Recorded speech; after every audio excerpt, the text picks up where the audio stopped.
Chapter 8. Getting Started. There is gold everywhere. Most people are not trained to see it. I wish I could say acquiring wealth was easy for me, but it wasn't. So in response to the question, how do I start? I offer the thought process I go through on a day-to-day basis.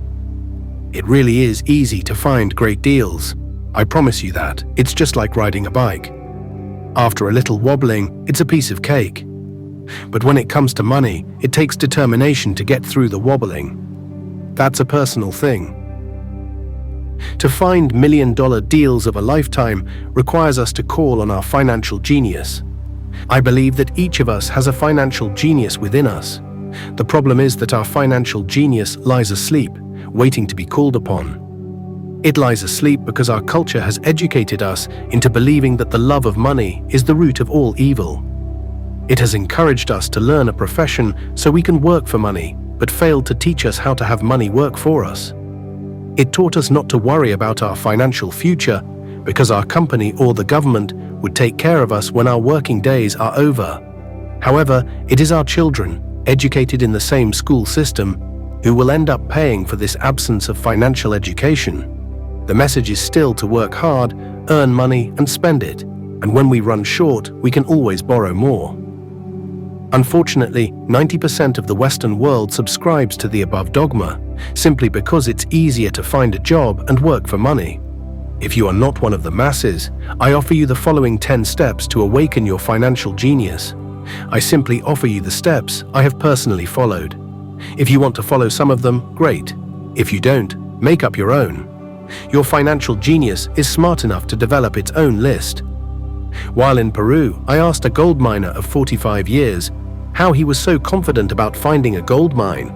He replied, "There is gold everywhere. Most people are not trained to see it."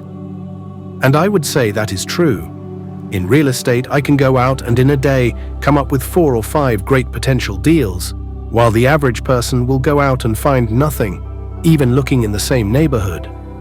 The reason is that they have not taken the time to develop their financial genius.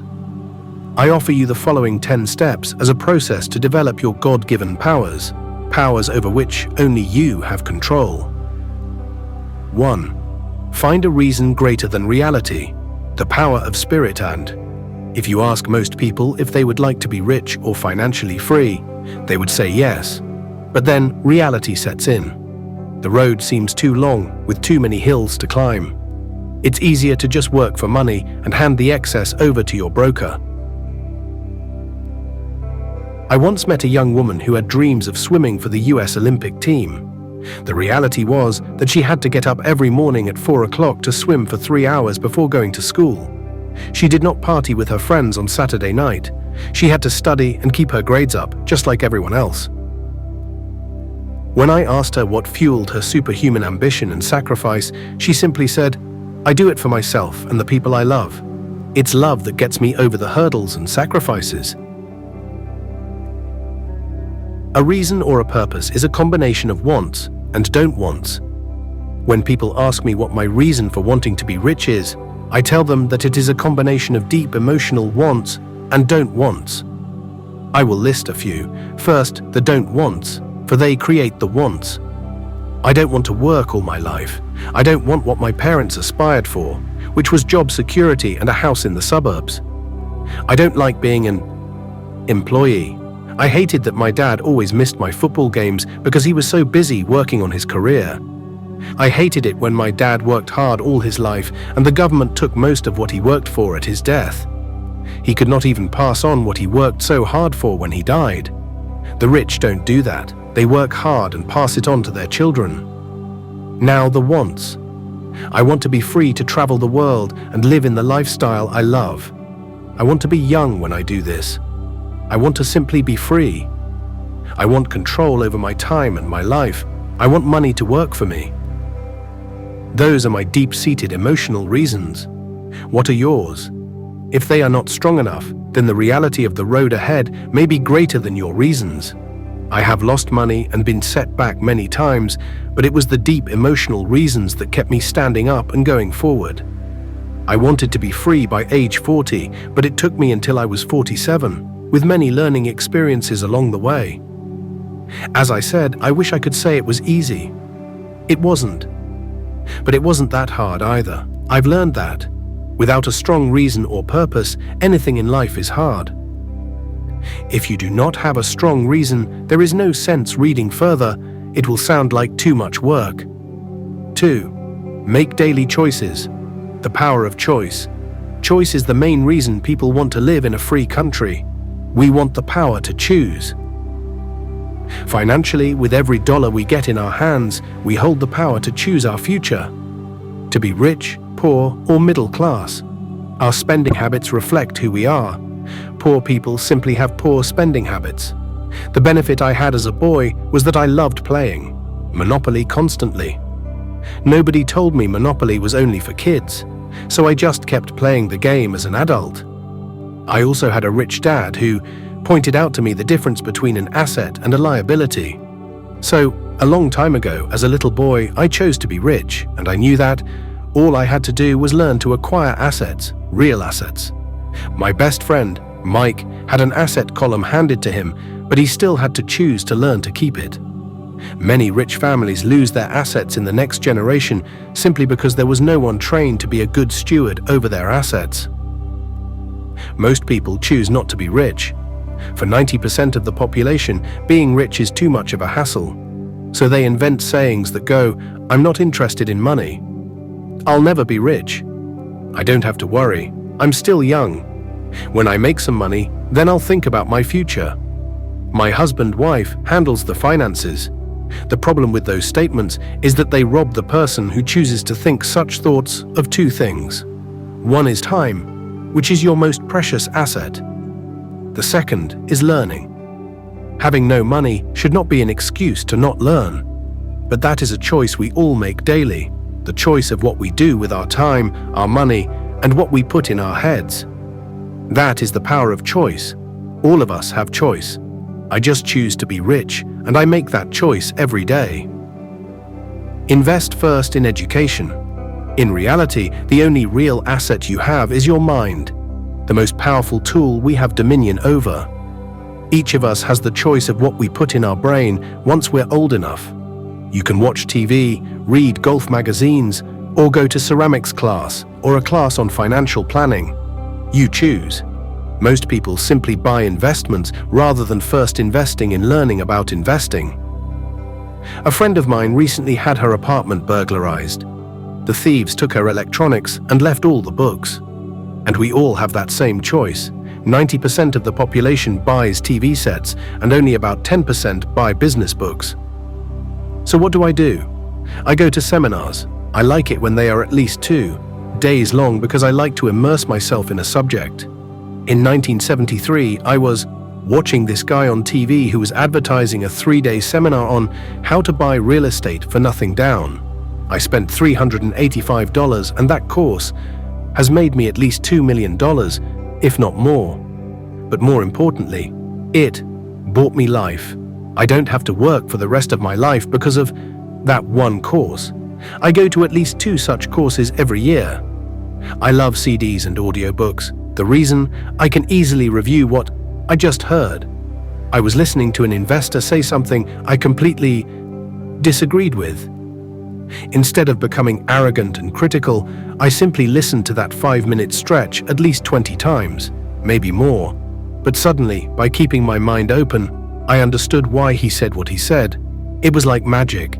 I felt like I had a window into the mind of one of the greatest investors of our time. I gained tremendous insight into the vast resources of his education and experience. The net result? I still have the old way I used to think, and I now have a new way of looking at the same problem or situation.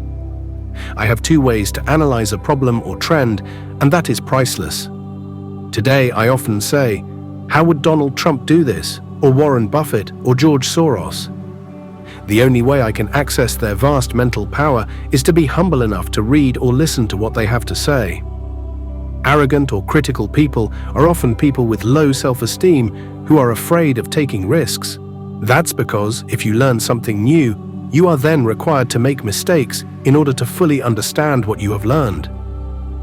If you have read this far, arrogance is not one of your problems. Arrogant people rarely read or listen to experts. Why should they? They are the center of the universe. There are so many intelligent people who argue or defend when a new idea clashes with the way they think. In this case, their so-called intelligence combined with arrogance equals ignorance. Each of us knows people who are highly educated or believe they are smart, but their balance sheet paints a different picture. A truly intelligent person welcomes new ideas, for new ideas can add to the synergy of other accumulated ideas. Listening is more important than talking. If that were not true, God would not have given us 2 ears and only 1 mouth. Too many people think with their mouth instead of listening in order to absorb new ideas and possibilities. They argue instead of asking questions. I take a long view on my wealth. I do not subscribe to the get-rich-quick mentality most lottery players or casino gamblers have. I may go in and out of stocks, but I am long on education. If you want to fly an airplane, I advise taking lessons first. I am always shocked at people who buy stocks or real estate, but never invest in their greatest asset, their mind. Just because you bought a house or 2 does not make you an expert at real estate. 3. Choose friends carefully. The power of association. First of all, I do not choose my friends by their financial statements. I have friends who have actually taken a vow of poverty, as well as friends who earn millions every year. The point is that I learn from all of them. As it, now, I will admit that there are people I have actually sought out because they had money. But I was not after their money, I was seeking their knowledge. In some cases, these people who had money have become dear friends. I've noticed that my friends with money talk about money. They don't do it to brag. They're interested in the subject, so I learn from them, and they learn from me. My friends who are in dire financial straits do not like talking about money, business, or investing. They often think it rude or unintellectual. So I also learn from my friends who struggle financially. I find out what not to do. I have several friends who have generated over $1 billion in their short lifetimes. The 3 of them report the same phenomenon. Their friends who have no money have never come to them to ask them how they did it. But they do come asking for one of 2 things, or both, a loan or a job. Warning, don't listen to poor or frightened people. I have such friends, and while I love them dearly, they are the chicken littles of life. To them, when it comes to money, especially investments, it's always, the sky is falling, the sky is falling. They can always tell you why something won't work. The problem is that people listen to them. But people who blindly accept doom and gloom information are also chicken littles. As that old saying goes, birds of a feather flock together. If you watch business channels on TV, they often have a panel of so-called experts. One expert will say the market is going to crash, and the other will say it's going to boom. If you're smart, you listen to both. Keep your mind open because both have valid points. Unfortunately, most poor people listen to Chicken Little. I have had many close friends try to talk me out of a deal or an EE investment. Not long ago, a friend told me he was excited because he found a 6% certificate of deposit.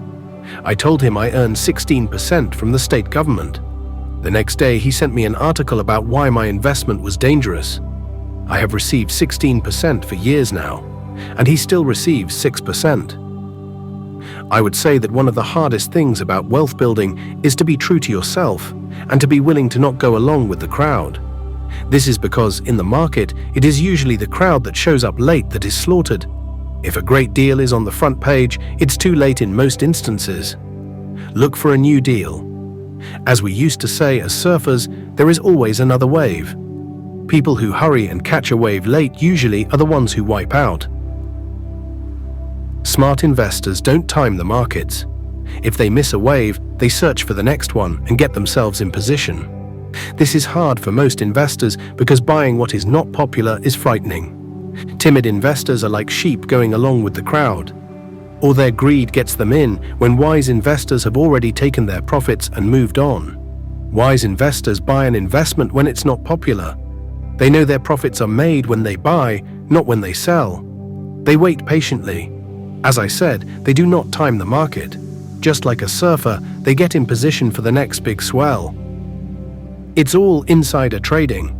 There are forms of insider trading that are illegal, and there are forms of insider trading that are legal. But either way, it's insider trading. The only distinction is, how far away from the inside are you?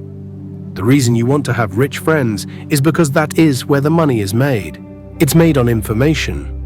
You want to hear about the next boom, get in, and get out before the next bust. I'm not saying do it illegally, but the sooner you know, the better your chances are for profits with minimal risk. That is what friends are for. And that is financial intelligence. 4. Master a formula and then learn a new one. The power of learning quickly. In order to make bread, every baker follows a recipe, even if it's only held in their head. The same is true for making money. Most of us have heard the saying, "You are what you eat." I have a different slant. I say, "You become what you study." In other words, be careful what you learn, because your mind is so powerful that you become what you put in your head. For example, if you study cooking, you then tend to cook. If you don't want to be a cook anymore, then you need to study something else. When it comes to money, the masses generally have one basic formula they learned in school, and it's this: work for money. The predominant formula I see in the world is that every day millions of people get up, go to work, earn money, pay bills, balance checkbooks, buy some mutual funds, and go back to work. That is the basic formula or recipe.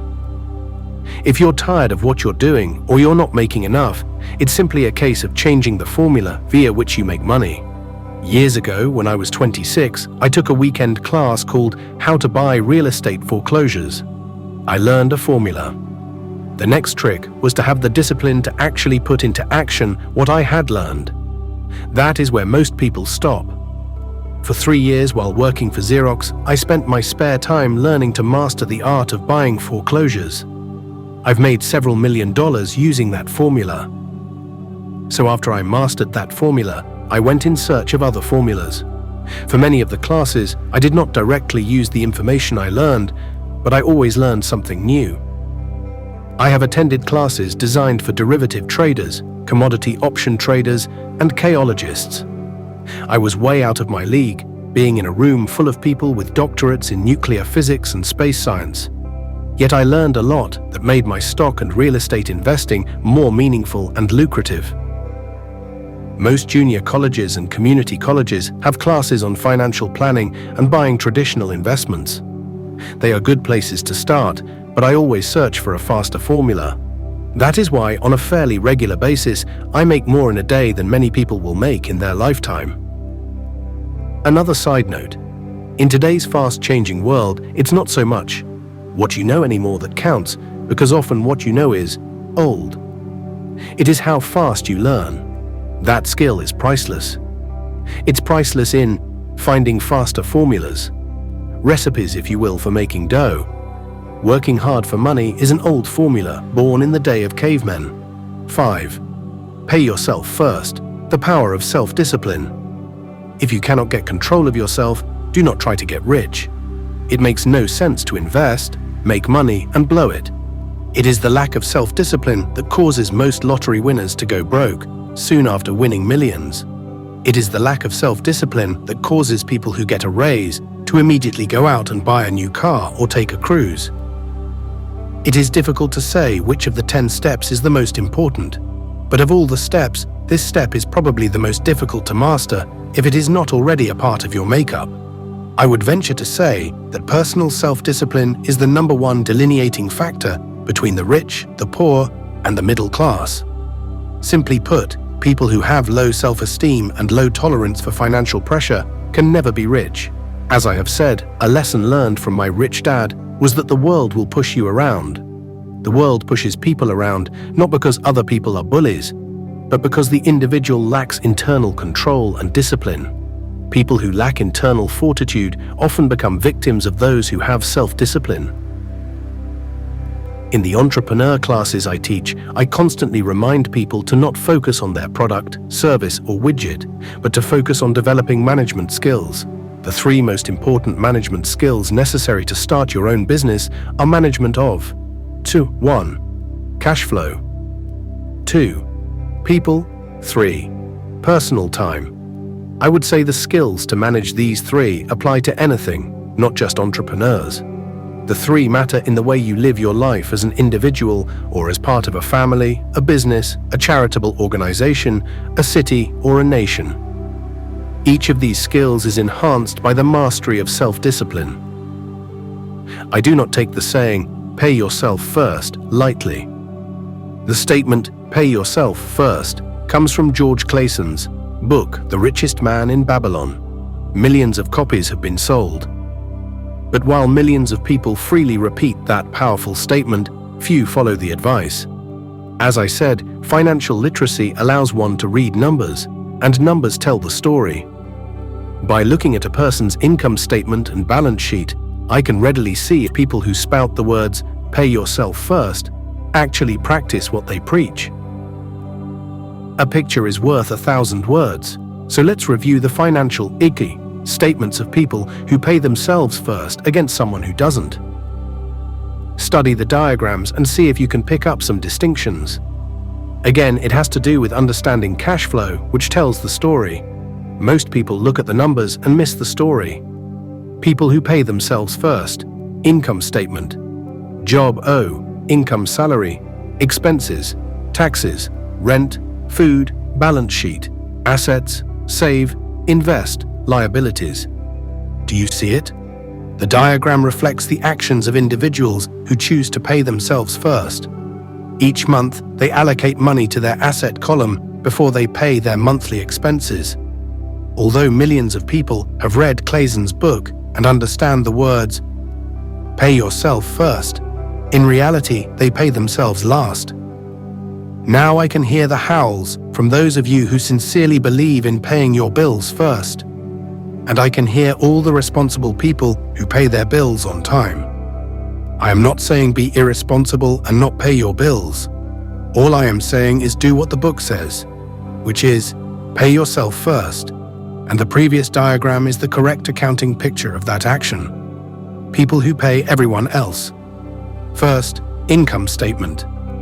Income, salary, job, eat, expenses, taxes, rent, food, balance sheet, assets, liabilities.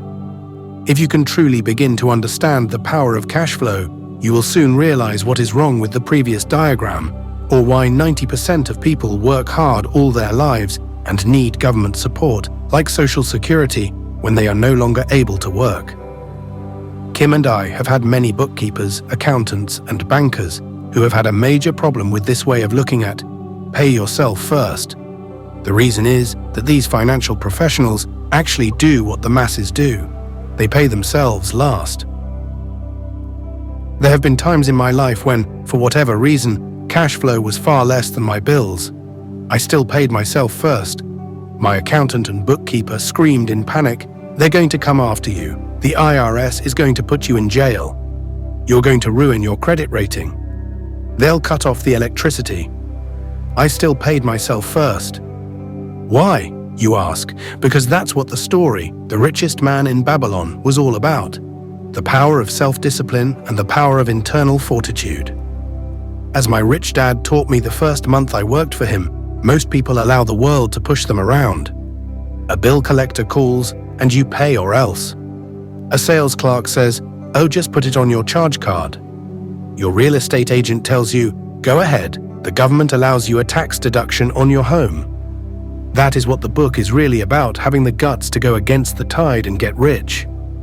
You may not be weak, but when it comes to money, many people get wimpy. I am not saying be irresponsible. The reason I don't have high credit card debt and doodad debt is because I pay myself first. The reason I minimize my income is because I don't want to pay it to the government. That is why my income comes from my asset column, through a Nevada corporation. If I work for money, the government takes it. Although I pay my bills last, I am financially astute enough to not get into a tough financial situation.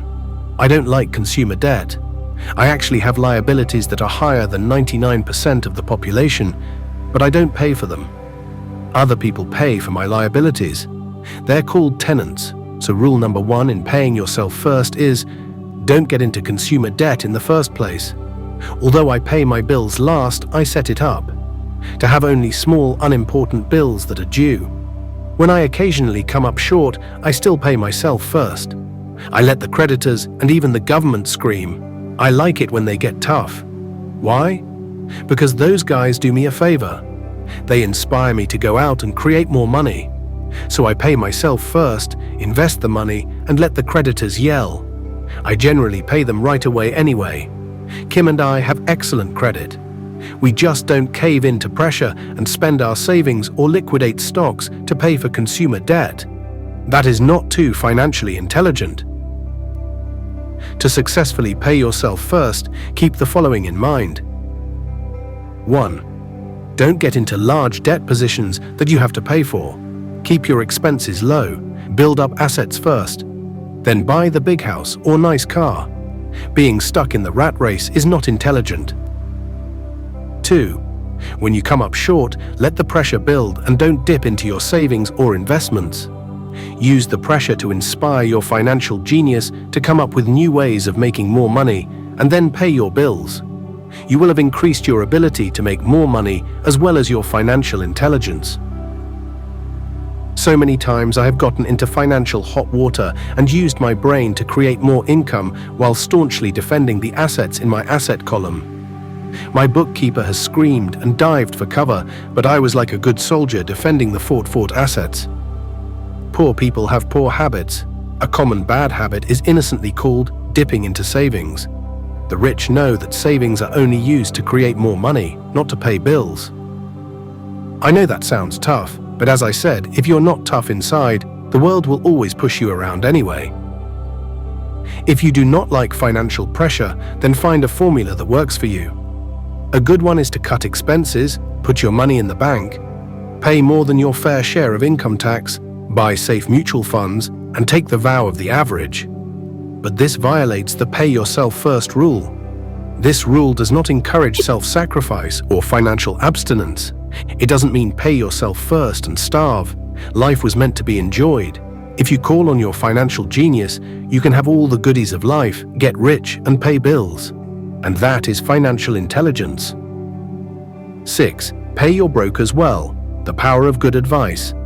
Sometimes I see people posting a sign in front of their house that says, "For sale by owner," or I see people on TV claiming to be discount brokers. My rich dad taught me to take the opposite approach. He believed in paying professionals well, and I have adopted that policy also. Today, I have expensive attorneys, accountants, real estate brokers, and stockbrokers. Why? Because if, and I do mean if, the people are professionals, their services should make you money. And the more money they make, the more money I make. We live in the information age. Information is priceless. A good broker should provide you with information as well as take the time to educate you. I have several brokers who do that for me. Some taught me when I had little or no money, and I am still with them today. What I pay a broker is tiny in comparison with what kind of money I can make because of the information they provide. I love it when my real estate broker or stockbroker makes a lot of money because that usually means I made a lot of money. A good broker saves me time in addition to making me money, like when I bought the vacant land for $9,000 and sold it immediately for over $25,000 so I could buy my Porsche quicker. A broker is my eyes and ears in the market. They're there every day, so I do not have to be. I'd rather play golf. People who sell their house on their own must not value their time much. Why would I want to save a few bucks when I could use that time to make more money or spend it with those I love? What I find funny is that so many poor and middle-class people insist on tipping restaurant help 15 to 20%, even for bad service, but complain about paying a broker 3 to 7%. They enjoy tipping people in the expense column and stiffing people in the asset column. That is not financially intelligent. Keep in mind that not all brokers are created equal. Unfortunately, most brokers are only salespeople. They sell, but they themselves own little or no real estate. There is a tremendous difference between a broker who sells houses and a broker who sells investments. The same is true for stock, bond, mutual fund and insurance, brokers who call themselves financial planners. When I interview any paid professional, I first find out how much property or stocks they personally own and what percentage they pay in taxes, and that applies to my tax attorney as well as my accountant. I have an accountant who minds his own business. His profession is accounting, but his business is real estate. I used to have an accountant who was a small business accountant, but he had no real estate. I switched because we did not love the same business. Find a broker who has your best interests at heart. Many brokers will spend the time educating you, and they could be the best asset you find. Just be fair, and most of them will be fair to you. If all you can think about is cutting their commissions, then why should they want to help you? It's just simple logic. As I said earlier, one of the management skills is the management of people. Many people only manage people they feel smarter than, and they have power over. Many middle managers remain middle managers, failing to get promoted because they know how to work with people below them, but not with people above them. The real skill is to manage and reward the people who are smarter than you in some technical area. That is why companies have a board of directors. You should have one too. That is financial intelligence. 7. Be an Indian giver, the power of getting something for nothing. When the first European settlers came to America, they were taken aback by a cultural practice some American Indians had. For example, if a settler was cold, the Indian would give the person a blanket. Mistaking it for a gift, the settler was often offended when the Indian asked for it back. The Indians also got upset when they realized the settlers did not want to give it back. That is where the term Indian giver came from, a simple cultural misunderstanding. In the world of the asset column, being an Indian giver is vital to wealth. The sophisticated investor's first question is, how fast do I get my money back? They also want to know what they get for free, also called a piece of the action. That is why the ROI, or return on investment, is so important. For example, I found a small condominium that was in foreclosure. The sophisticated investor's first question is, how fast do I get my money back? A few blocks from where I lived. The bank wanted $60,000 and I submitted a bid for $50,000, which they took, simply because, along with my bid, was a cashier's check for $50,000. They realized I was serious. Most investors would say, aren't you tying up a lot of cash? Would it not be better to get a loan on it? The answer is, not in this case. My investment company uses this condominium as a vacation rental in the winter months when the snowbirds come to Arizona. It rents for $2,500 a month for 4 months out of the year. For rental during the off-season, it rents for only $1,000 a month. I had my money back in about 3 years. Now I own this asset, which pumps money out for me month in and month out. The same is done with stocks. Frequently, my broker calls and recommends I move a sizable amount of money into the stock of a company that he feels is just about to make a move that will add value to the stock, like announcing a new product. I will move my money in for a week to a month while the stock moves up. Then I pull my initial dollar amount out and stop worrying about the fluctuations of the market, because my initial money is back and ready to work on another asset. So my money goes in and then it comes out, and I own an asset that was technically free. True, I have lost money on many occasions, but I only play with money I can afford to lose. I would say on an average 10 investments, I hit home runs on 2 or 3, while 5 or 6 do nothing. And I lose on 2 or 3. But I limit my losses to only the money I have in at that time. People who hate risk put their money in the bank. In the long run, safe savings are better than no savings. But it takes a long time to get your money back, and in most instances, you don't get anything for free with it. On every one of my investments, there must be an upside, something for free, like a condominium, a mini storage, a piece of free land, a house, stock shares, or an office building. And there must be limited risk, or a low-risk idea. There are books devoted entirely to this subject, so I will not talk about it here. Ray Kroc of McDonald's fame sold hamburger franchises, not because he loved hamburgers, but because he wanted the real estate under the franchise for free. So wise investors must look at more than ROI. They look at the assets they get for free once they get their money back. That is financial intelligence. 8. Use assets to buy luxuries. The power of focus. A friend's child has been developing a nasty habit of burning a hole in his pocket. Just 16, he wanted his own car. The excuse: all his friends' parents gave their kids cars. The child wanted to go into his savings and use it for a down payment. That was when his father called me and then came to see me. Do you think I should let him do it, or should I just buy him a car? I answered, it might relieve the pressure in the short term, but what have you taught him in the long term? Can you use this desire to own a car and inspire your son to learn something? Suddenly, the lights went on and he hurried home. 2 months later, I ran into my friend again.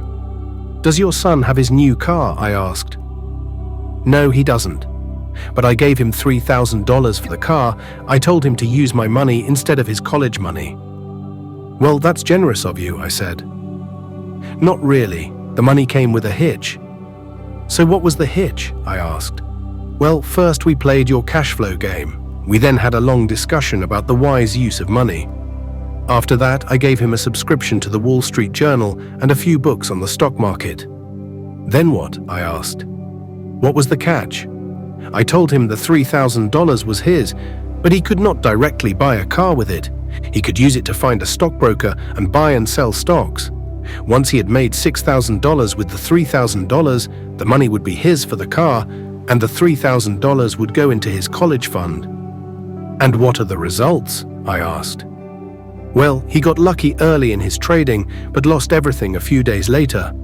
Then he really got interested. Today, I would say he is down $2,000, but his interest is up. He has read all the books I bought him, and he's gone to the library to get more. He reads the Wall Street Journal voraciously, watching for indicators. He's got only $1,000 left, but his interest and learning are sky high. He knows that if he loses that money, he walks for 2 more years. But he does not seem to care. He even seems uninterested in getting a car because he's found a game that is more fun. What happens if he loses all the money? I asked. We'll cross that bridge when we get to it. I'd rather have him lose everything now than wait till he's our age to risk losing everything. And besides, that is the best $3,000 I've ever spent on his education. What he is learning will serve him for life, and he seems to have gained a new respect for the power of money. As I said earlier, if a person cannot master the power of self-discipline, it is best not to try to get rich. I say this because although the process of developing cash flow from an asset column is easy in theory, what's hard is the mental fortitude to direct money to the correct use. Due to external temptations, it is much easier in today's consumer world to simply blow money out the expense column. With weak mental fortitude, that money flows into the paths of least resistance. That is the cause of poverty and financial struggle. The following example illustrates the financial intelligence needed to direct money to make more money. If we give 100 people $10,000 at the start of the year, I believe that at the end of the year, 80 would have nothing left. In fact, many would have created greater debt by making a down payment on a new car, refrigerator, electronics, or a holiday. 16 would have increased that $10,000 by 10%. 4 would have increased it to $20,000 or into the millions. We go to school to learn a profession so we can work for money. It is my opinion that it's just as important to learn how to have money work for you. I love my luxuries as much as anyone else. The difference is, I don't buy them on credit. It's the keep up with the Joneses trap.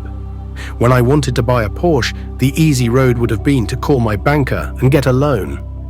Instead of choosing to focus in the liability column, I chose to focus in the asset column. As a habit, I use my desire to consume to inspire and motivate my financial genius to invest. Too often today, we focus on borrowing money to get the things we want instead of focusing on creating money. One is easier in the short term, but harder in the long term. It's a bad habit that we as individuals and as a nation have gotten into. Remember, the easy road often becomes hard, and the hard road often becomes easy. The earlier you can train yourself and those you love to be masters of money, the better. Money is a powerful force. Unfortunately, people use the power of money against themselves. If your financial intelligence is low, money will run all over you. It will be smarter than you. If money is smarter than you will work for it all your life. To be the master of money, you need to be smarter than it. Then money will do as it is told. It will obey you. Instead of being a slave to it, you will be the master of it. That is financial intelligence. 9. Choose heroes. The power of myth. When I was a kid, I greatly admired Willie Mays, Hank Aaron, and Yogi Berra. They were my heroes, and I wanted to be just like them. I treasured their baseball cards. I knew their stats, the RBIs, the ERAs, their batting averages, how much they got paid, and how they came up from the minor leagues. As a 9-year-old kid, when I stepped up to bat or played first base or catcher, I wasn't me. I pretended I was a famous baseball player.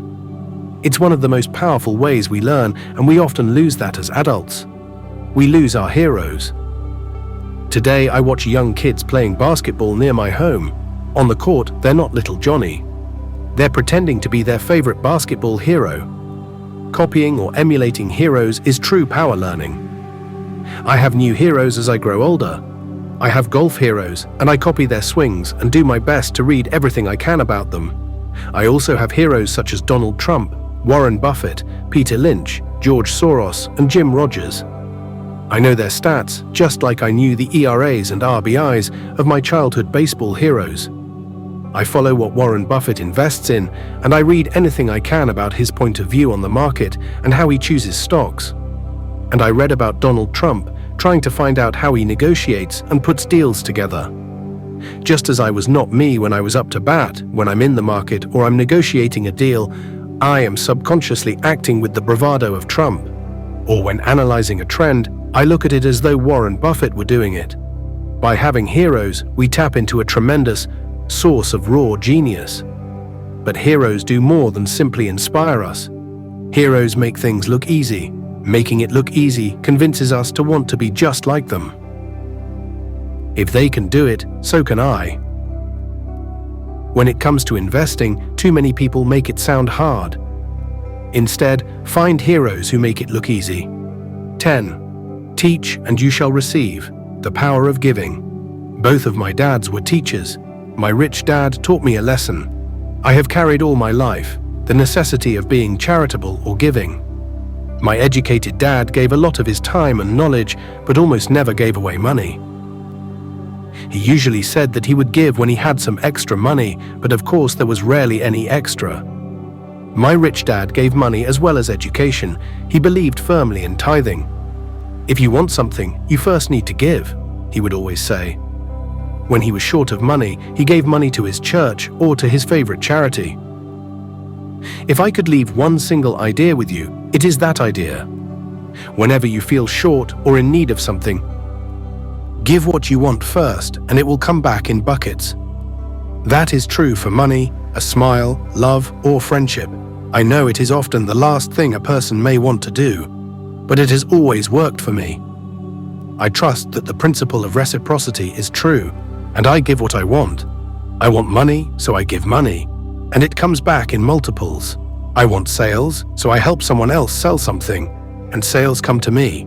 I want contacts, and I help someone else get contacts. Like magic, contacts come to me. I heard a saying years ago that went, God does not need to receive, but humans need to give.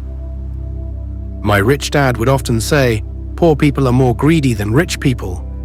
He would explain that if a person was rich, that person was providing something that other people wanted. In my life, whenever I have felt needy or short of money or short of help, I simply went out or found in my heart what I wanted and decided to give it first. And when I gave, it always came back. It reminds me of the story of the guy sitting with firewood in his arms on a cold, freezing night. He is yelling at the pot-bellied stove, "When you give me some heat, then I'll put some wood in you." And when it comes to money, love, happiness, sales, and contacts, all one needs to remember is to give first. Often just the process of thinking of what I want and how I could give that to someone else breaks free a torrent of bounty. Whenever I feel that people aren't smiling at me, I simply begin smiling and saying hello. Like magic, the next thing I know, I'm surrounded by smiling people. It is true that your world is only a mirror of you. So that's why I say, teach and you shall receive. I have found that the more I teach those who want to learn, the more I learn. If you want to learn about money, teach it to someone else. A torrent of new ideas and finer distinctions will come in. There are times when I have given and nothing has come back, or what I have received is not what I wanted. But upon closer inspection and soul-searching, I was often giving to receive in those instances instead of giving for the joy that giving itself brings. My dad taught teachers and he became a master teacher. My rich dad always taught young people his way of doing business. In retrospect, it was their generosity with what they knew that made them smarter. There are powers in this world that are much smarter than we are. You can get there on your own, but it's easier with the help of the powers that be. You only need to be generous with what you have.